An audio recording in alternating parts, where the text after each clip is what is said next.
in 1945, our B-29s began full-scale operations against Japan. 1,500 miles to targets and 1,500 miles back from bases at Saipan, Tinian, and Guam. Here, 21st Bomber Command concentrated its massive air power and planned the ultimate crushing defeat of Japan, down to the last bomb. Here was the beginning of the end of the road to Tokyo. After 6 months of reoccupation, there were few signs of war along the quiet summer shores of Guam.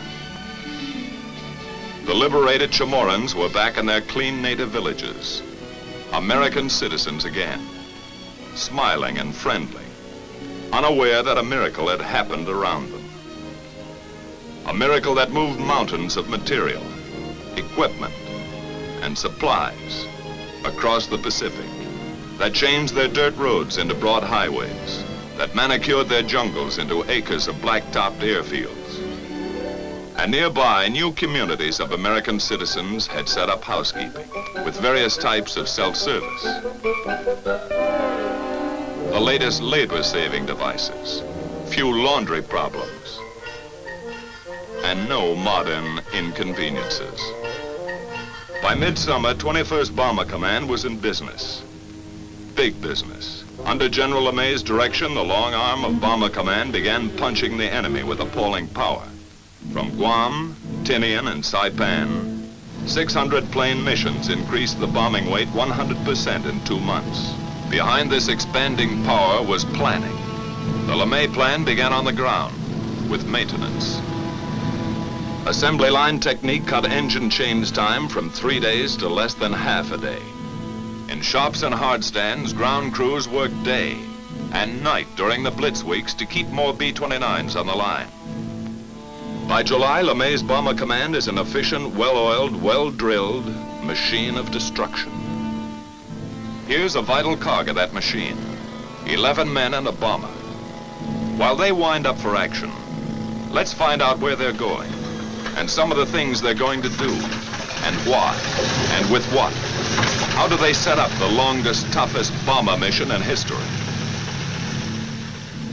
It began about 12 hours ago in the war room at Guam, with General LeMay and his staff receiving a report on tomorrow's weather in Japan. Tomorrow's forecast is typical. Nagoya, 8/10 cloud above 10,000 feet. In the east, Tokyo area will be 6/10 at 22,000, 3/10 at 14,000 feet, closing up solid after 11 a.m. Osaka and everything west is reported completely socked in. How will the general solve that one? His B-29s are up against a blank wall except for a possible opening around Tokyo. The old man considers every vital factor and makes his decision. 4 wings will strike Tokyo at 10 o'clock. They'll go in under that weather and bomb at 12,000. Now it's a question of target selection. First priority in the Tokyo area is number 573. Intelligence informs the general that 573 is already 3/4 destroyed. At the moment, number 574, still untouched, would seem more important. Operations checks the tactical plan for 574. General LeMay orders the required changes, okays the target, and commits all executive details to his staff.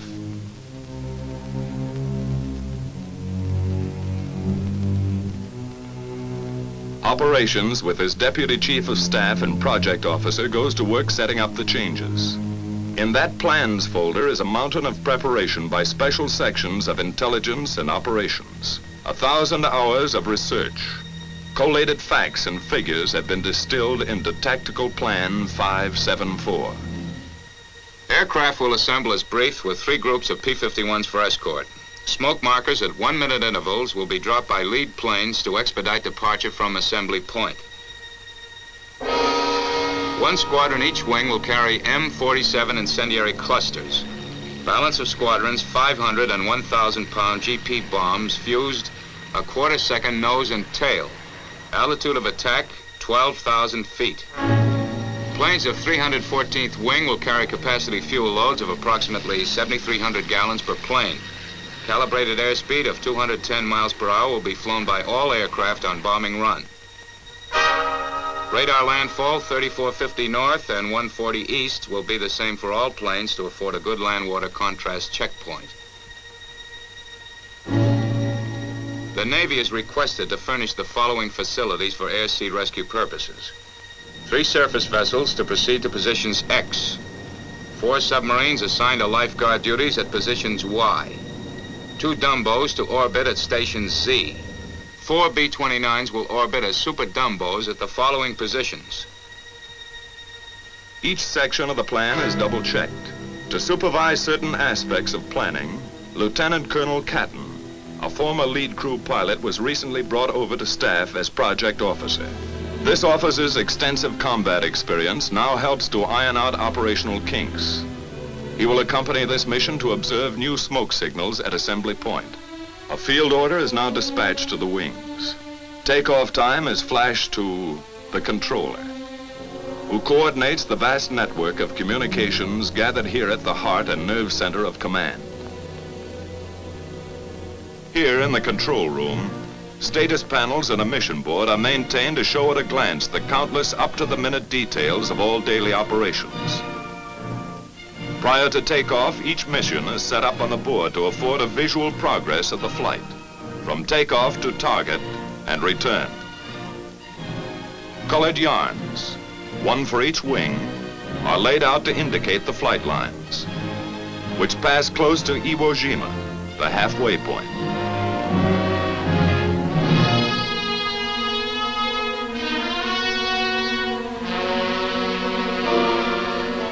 Proceed as specified in the field order to the proper target. Other symbols are used to mark air-sea rescue positions. A timetable of statistics for each wing is planned and flown as recorded from hourly reports on the status panel, beginning with takeoff time.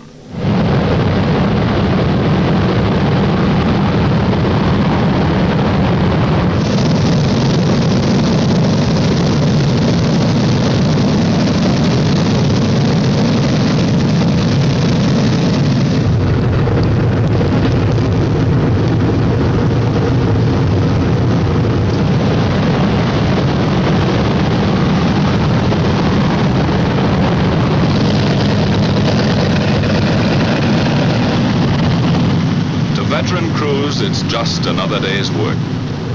One more 1,500-mile haul up and down the ruddy Pacific. 15 hours, 7,000 gallons, 4 engines, 11 guys.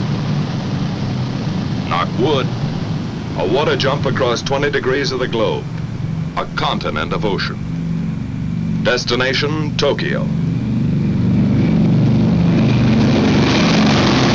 It's like taking off in Mexico for targets in Canada. The 314th is airborne. 145 planes, 1 minute apart, 67 tons each.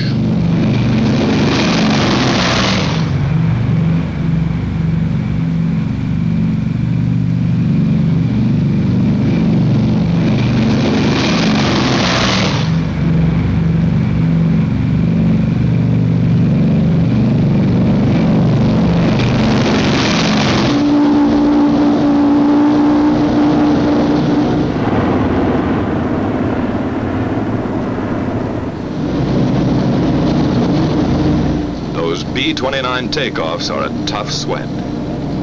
That first long moment is the worst. Some swear it takes luck, like a wife's stocking, to beat it.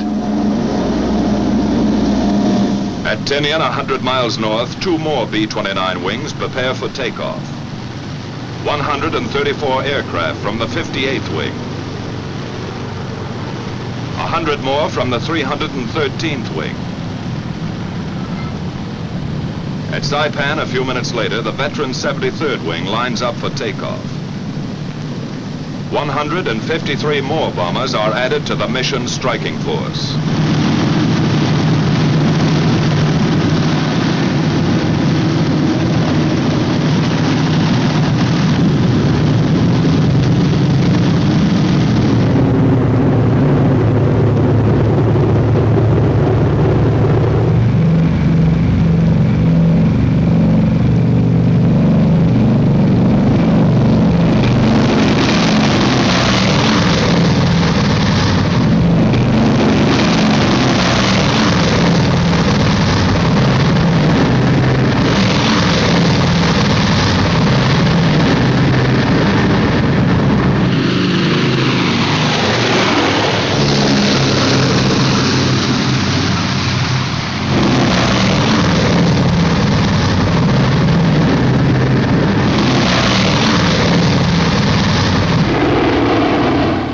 last B-29 is airborne at 1540.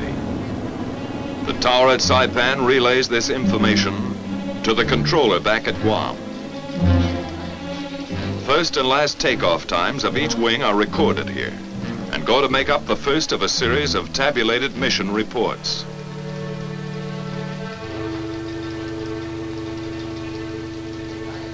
Copies of these reports are dispatched to headquarters, Washington, and posted on the control room report board. During that first hour, the B-29s have settled down for the big grind, saving precious gas, cruising 1,000 feet off the water. Ability, experience, confidence ride in each plane.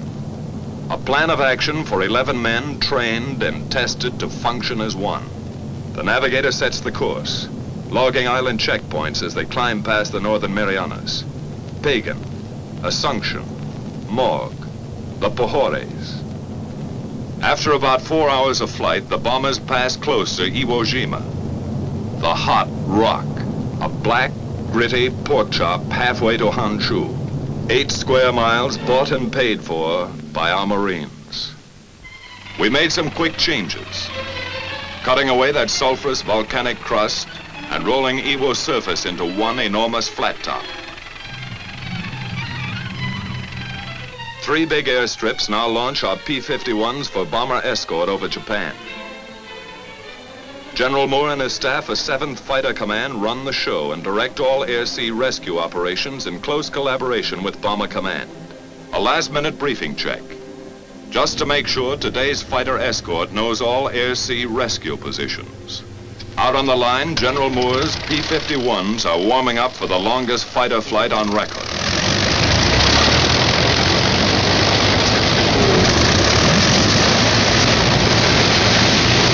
Seven hours on one engine, extra belly tanks, extra nerve and stamina in the cockpit.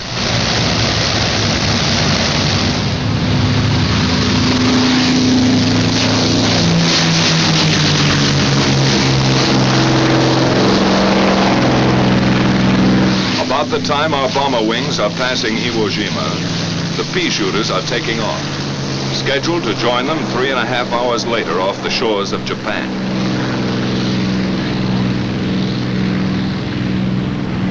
After a rendezvous at Kita, the P-51s head for assembly point, led by B-29s designated as navigator ships. Farther west, our bomber wings grind ahead on the last lap to the Empire. Reports to the controller back at Guam give their flight position, which is kept up to the hour on the mission board.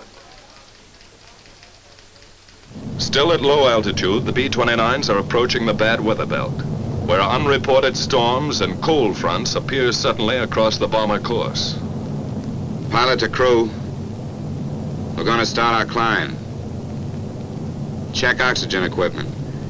Tell Buck he'd better get out to his doghouse. As they begin their slow climb to altitude, the crews prepare for the vital business ahead. And from now on till they come off target and head home, it's all business. The central fire control system is warmed up. Superhuman brain power at the flick of a switch. Each gunner flexes his sights and tries the coordinated fire controls with a few short bursts to clear the guns. After pushing up to altitude, the bombers arrive close to assembly point. Air in the pressurized cabin is comparable to 8,000 feet. But oxygen masks are adjusted and ready for instant use. From the southeast, our fighter escort appears with its navigator ships, which now turn off to wait for the fighters' return at Rally Point. The Mustangs climb in formation to take positions above the boxes of B-29s.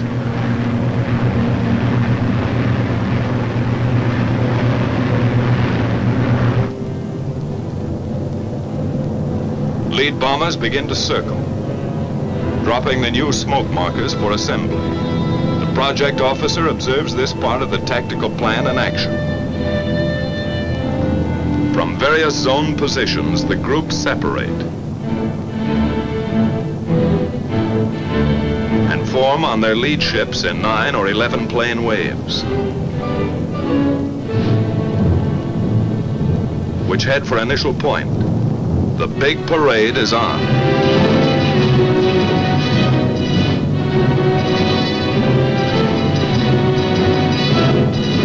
Landfall is picked up, along with the first flak burst from enemy coastal batteries.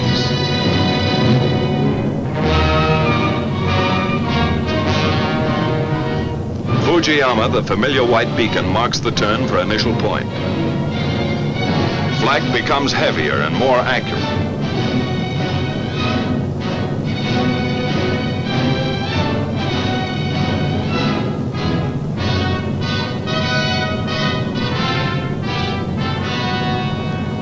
And now the first Jap snoopers appear, diving head-on into the formations.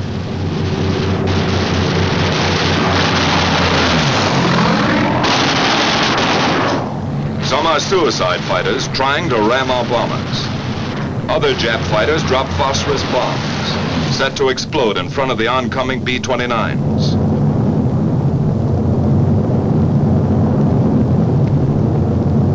Our P-51s go out after them and know they're tangling with experts. The P-51's job is to protect the B-29s. But some of those Jap fighters filter through and meet the blast of bomber guns.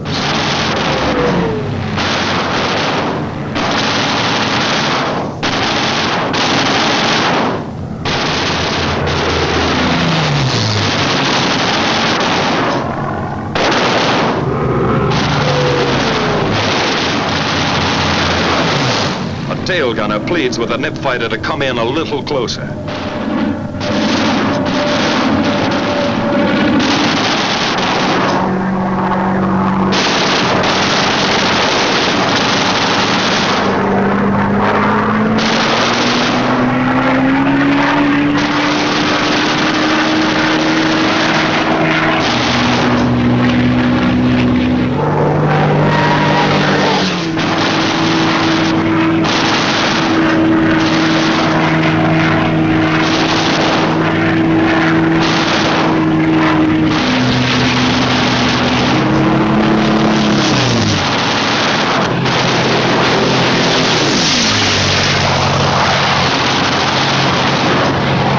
From the turn at initial point, the tight bomber waves move steadily on and get ready for business.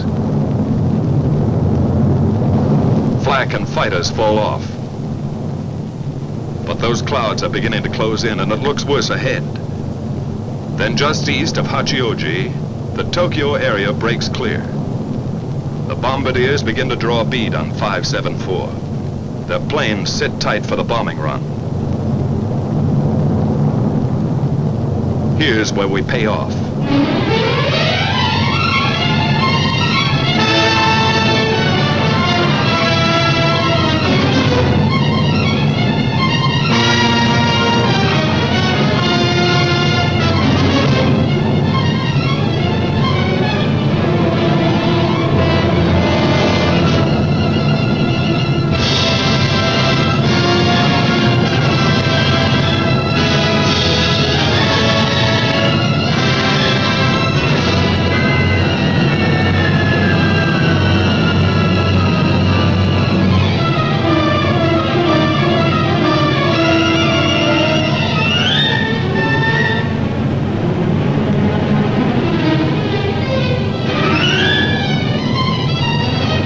Two Jap aircraft plants and an aerodrome, 12,000 feet below, are about to receive 4,000 tons of destruction.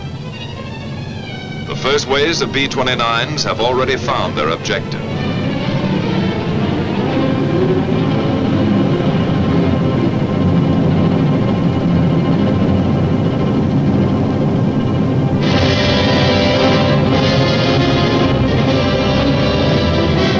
Succeeding bomber groups add their devastation to the smoking targets.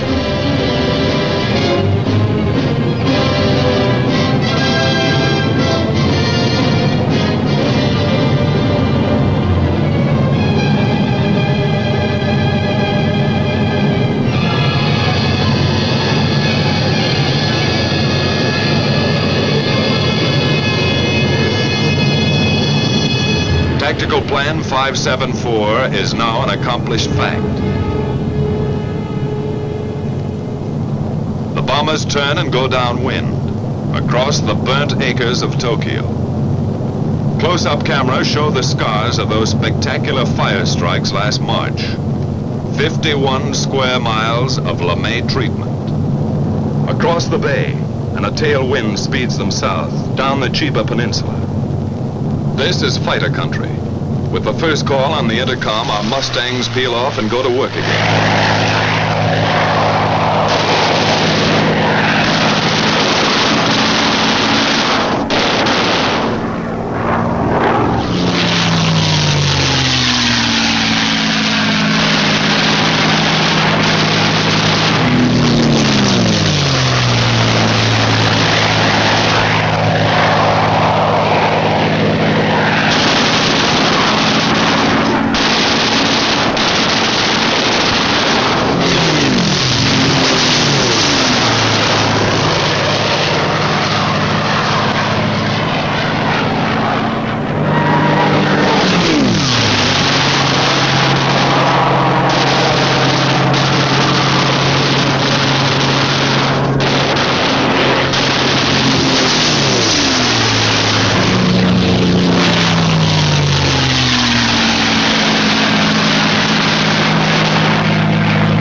The big bombers homeward bound, our P-51s drop down for strafing runs, concentrating on definite objectives from here to the enemy coast. Skimming along at maximum speed, the fighters pair off and go to work cutting vital Jap lifelines, blasting away at communications, radio installations, power lines.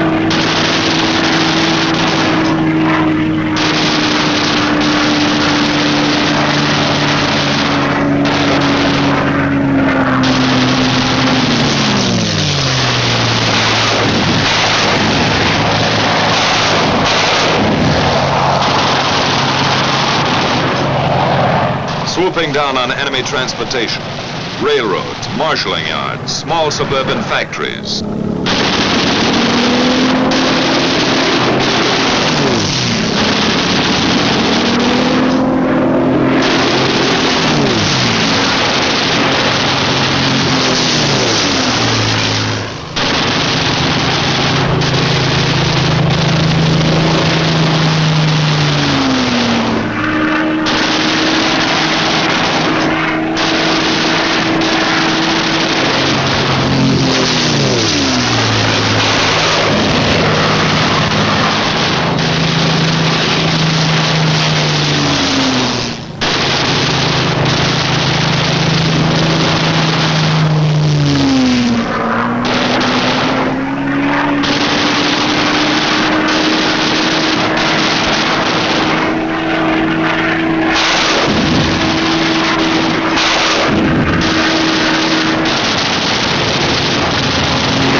Airfields.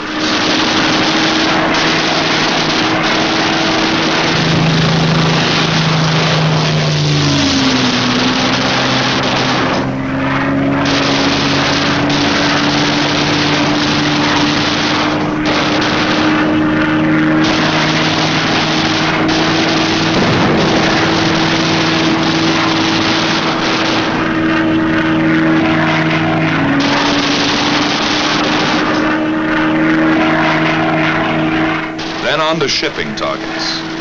Freighters, fishermen, trawlers, harbor and coastal craft. Destroyer or lugger, it's the same enemy.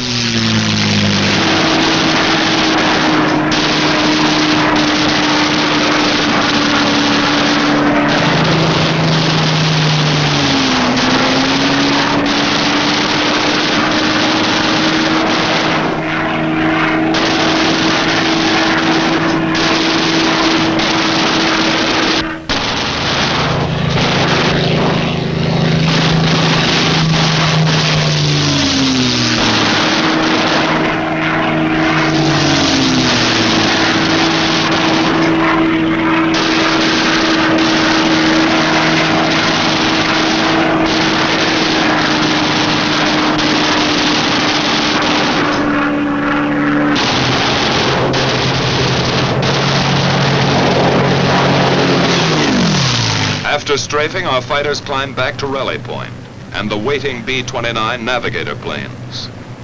With the first sight of Iwo, fuel gauges are down close to empty, but fighter spirits begin to rise. They wind up and finish with a kick, coming past Suribachi at whiplash speed, and zoom into their victory rolls. Once over for each Jap kill.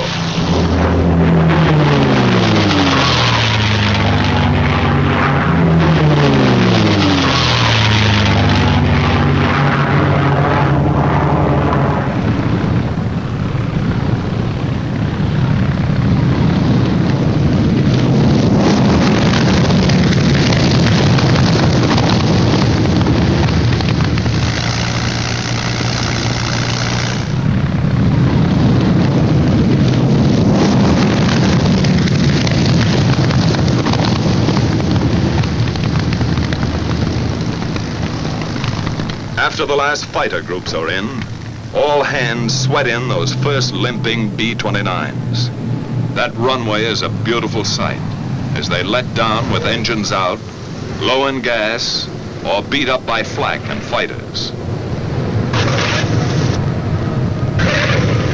In 3 months, nearly 2,000 crippled or gas-shy B-29s havened at Iwo. You can understand why those 4 fanboys blessed those Marines and even named their planes after them.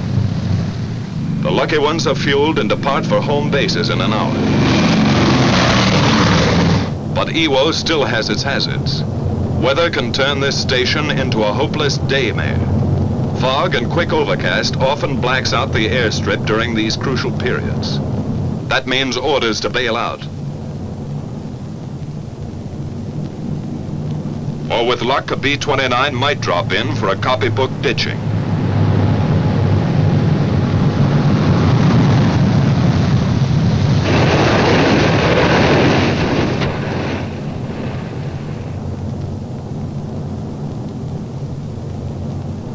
From here you can see how the cloud cover up there smothers the runway and realize what one pilot went through.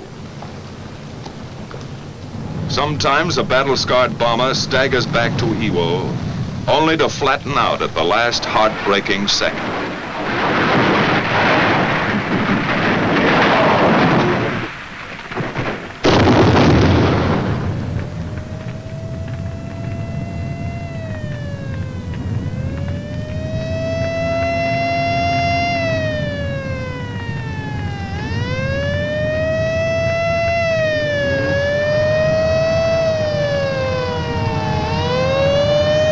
By some miracle, the whole crew got away from their stations to safety before 2,000 gallons of flaming gas enveloped them. Firefighters risked their lives to save the ship. This, too, takes courage beyond the line of duty. Far to the south, most of the wings are nearing their bases. Exhausted crews wait out the last endless hour, when time seems to stop. Their position is radioed in, and the controller gets word of the approaching flight.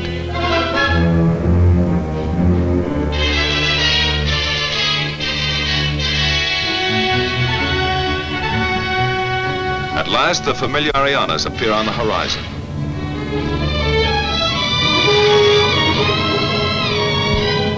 The bombers fly across Guam and turn into the landing pattern.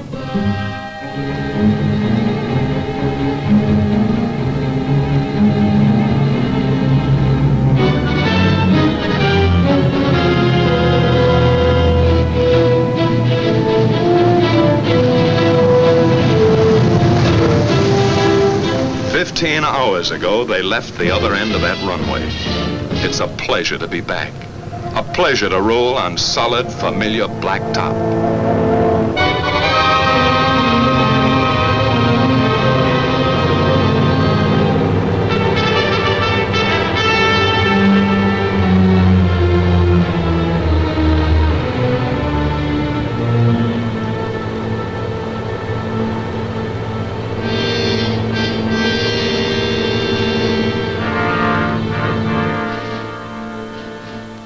It's good to feel the sudden, humid heat, to be among the living, swapping details with the ground crew. Flak, fighters, the close call, the one that got away. But some of those B-29 crews won't be able to talk it over today. 11 men and a bomber that didn't quite make it.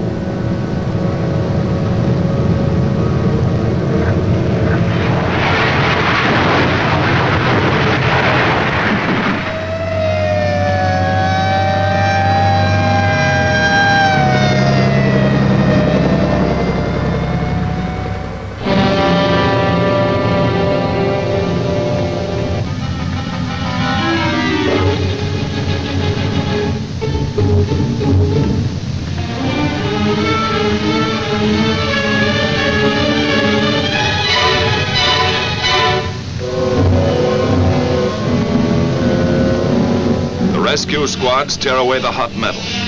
Somehow in that burning wreckage, a man has lived to feel those eager, gallant hands.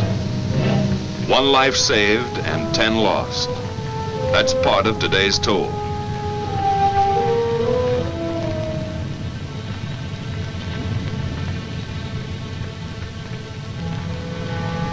And there were many other days and nights that took their toll of young American lives in the service of our relentless, expanding air power.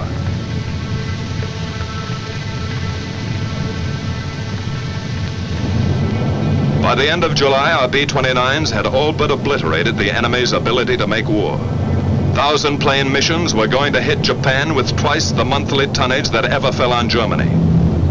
The question was, how much longer would a beaten Japan hold out?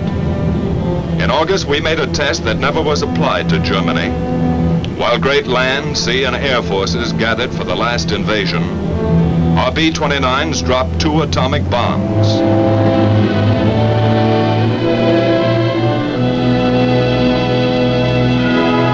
Which hastened the surrender of Japan and saved untold thousands of American lives.